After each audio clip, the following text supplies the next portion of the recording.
Hai guys, jumpa kembali dengan saya Nur Fitriadin di akun Noir Blessed. Kiranya melalui video yang diunggah oleh akun ini boleh menjadi berkat bagi setiap kita dan membukakan wawasan kita untuk berpikir benar serta hidup dalam kebenaran.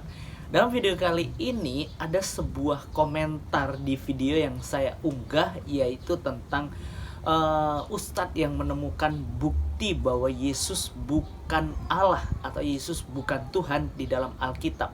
Apa sih komentar dari orang ini? Yaitu orang ini bernama Asep Hideung ya, yang mempunyai akun Asep Hideung. Dia berkomentar bahwa teman-teman boleh lihat ya di layar saya, di Alkitab atau Bible emang benar kalau Yesus itu bukan Tuhan. Ini salah satu ayatnya. Di dalam Yohanes 5 ayat yang ke-30.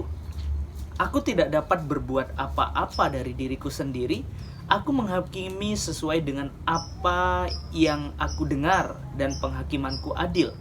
Sebab aku tidak menuruti kehendakku sendiri, melainkan kehendak Dia yang mengutus aku. Ayat ini menurut Asep Hideung katanya nih ya guys, membuktikan bahwa Yesus itu bukan Tuhan atau Dia bukan Allah. Benarkah ayat ini menyatakan hal yang demikian?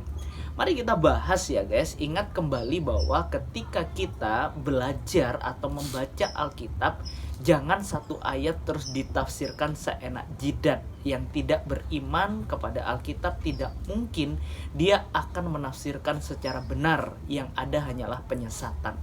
Mari kita perhatikan, kalau kita memperhatikan keseluruhan konteks ini benar-benar menunjukkan bukan seperti apa yang dikatakan oleh pemilik akun ini ya, Asep Hideung itu ya. Tetapi kalau kita perhatikan ayat ini, aku tidak dapat berbuat apa-apa dari diriku sendiri. Jangan berhenti di situ. Tetapi teruskan di situ, aku di sini Yesus menghakimi sesuai dengan apa yang aku dengar. Nah, ini menunjukkan bahwa Yesus mendengar Bapa.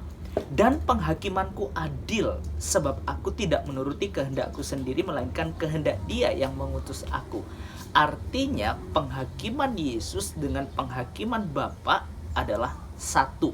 Jadi jelas ya guys, bukan suatu yang terpisah-pisah atau dipisahkan ya. Sebab Yesus dan Bapa adalah satu. Ketika Dia menghakimi, ketika Dia memutuskan kehendak, ingat bahwa keputusan Bapa sama dengan keputusan Yesus. Jadi itu jelas ya. Nah, kita beralih di dalam Yohanes 5 ayat yang ke-23. Jika memang Yesus itu hanya utusan saja, utusan biasa, bagaimana mungkin di dalam ayat yang ke-23 dikatakan supaya semua orang menghormati anak sama seperti mereka menghormati Bapa. Barang siapa tidak menghormati anak, ia juga tidak menghormati Bapa yang mengutus dia. Jika Yesus tidak dihormati, maka sama halnya dia tidak menghormati Bapa. Jadi jelas ya. Makanya di dalam ayat yang ke-24, aku berkata kepadamu, sesungguhnya barang siapa mendengar perkataanku dan percaya kepada Dia yang mengutus aku, ia mempunyai hidup yang kekal dan tidak turut dihukum. Sebab ia sudah pindah dari dalam maut ke dalam hidup. Jadi sangat jelas ya guys, apa yang kita baca ini benar-benar menunjukkan bahwa Yesus dan Bapa itu adalah satu. Baik di dalam kehendak, di dalam mengambil keputusan, di dalam menghakimi, di dalam ketika Dia dihormati, tidak ada salah satu. Jadi ketika kita tidak menghormati Yesus, berarti sama halnya kita tidak menghormati Bapa. Jadi sangat jelas ya guys di situ. Nah, kalau kita memperhatikan lagi di dalam Yohanes 5 ayatnya yang ke-22, di situ dikatakan bahwa Bapa tidak menghakimi siapapun, melainkan telah menyerahkan penghakiman itu seluruhnya kepada Anak. Jadi jika Yesus itu hanya utusan biasa, maka tidak mungkin Dia memperoleh atau diserahkan kepada Dia penghakiman seluruhnya kepadanya. Jadi jelas ya guys, sekali lagi dalam Yohanes 5 ayat yang ke-30 itu bukan bukti bahwa Yesus bukan Tuhan.